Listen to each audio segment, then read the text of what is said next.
Are we back in 2023 with a college football total of 36?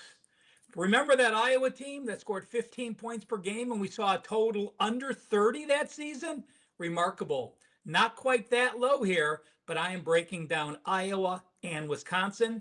I am Ralph Michaels for Wager Talk TV.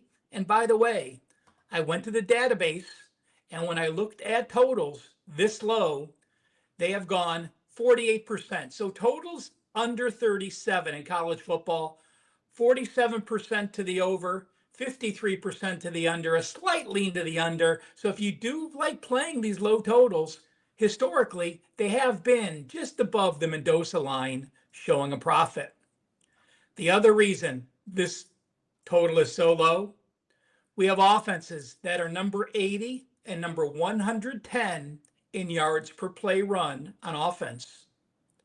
We have offenses that are number 116 and 126 in yards per game. We have offenses that are 119 and 123 in yards per play. And on defense, we have defenses that are number 12 and number 40. Oh, yeah, and let's add on as well, we have two injured quarterbacks. So I did want to break down this game, and this is a game that, to be honest with you, I could not bet until we have positive quarterback information on both.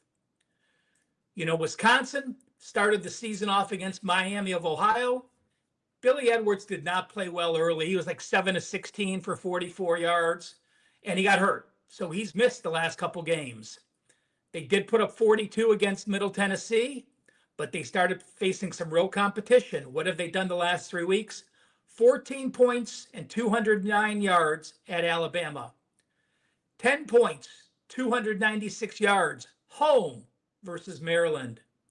They go to Michigan, 10 points, 252 yards, and 13 first downs. Wisconsin has Danny O'Neal and Hunter Simmons, both practicing. He did say Edwards is listed as day-to-day, but Edwards' injury was much more severe than Gronkowski's. We'll talk about that.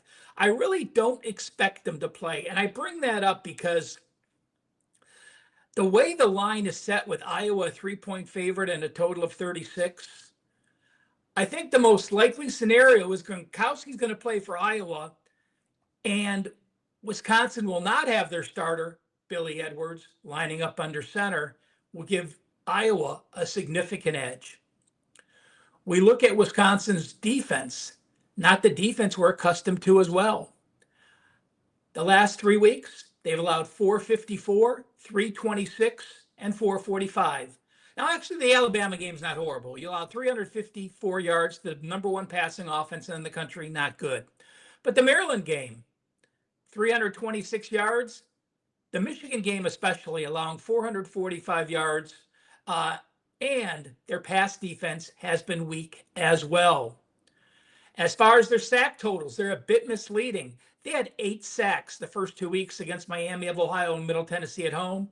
They've only had 1 each of the last 3 games, but on offense, they've been sacked 11 times.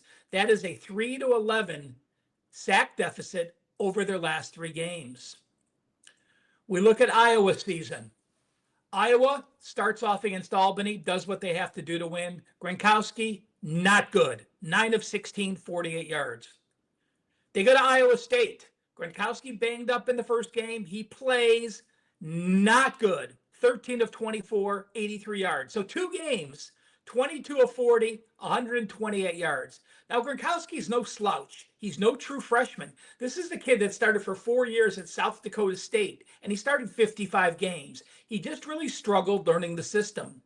Against UMass at home, they got the confidence. They ran for 200, and he was 21 of 31 for 234 passing. And then Rutgers, a very clean game. They had a turnover advantage. They were +1. They could run the ball. They had 160 yards. He was 12 of 18 for 186 yards. But then again, against Indiana, he got banged up. So what's his status? This is a quote from Kirk Ferentz. So far, so good. It's been encouraging. I've got to work him in Tuesday. I do have all 3 quarterbacks practicing. Brown and Helinski are the other backups. They are sharing snaps as well. But this is a clear situation that I like Iowa's defense more than I like Wisconsin's defense. With Gronkowski, I like Iowa at this -3 number.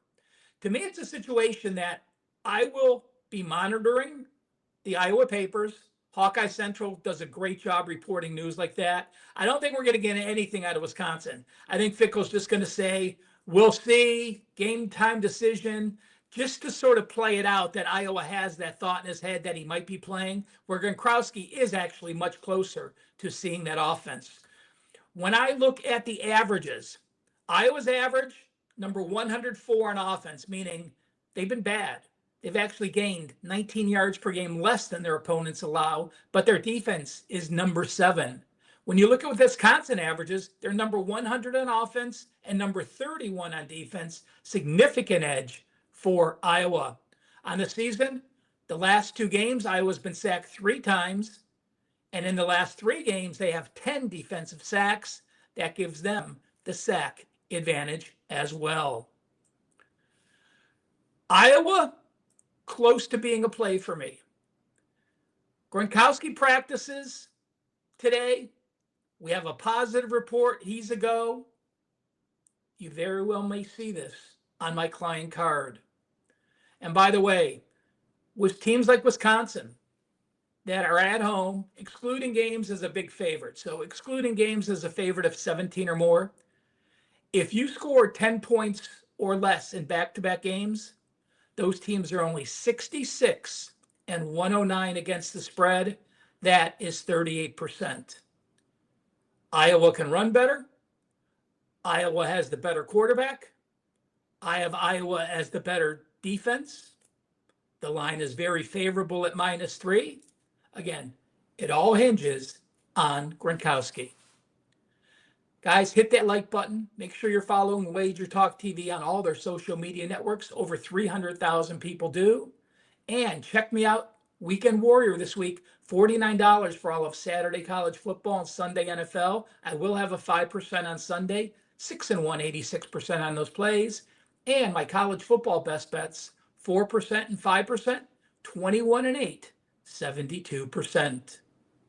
My Twitter handle is @CalSportsLV. Tweet out a lot of interesting statistical and ATS data. Thank you so much for taking the time to share this game breakdown with me. Go Hawkeyes. Have a great weekend of football, and hopefully the ball bounces your way.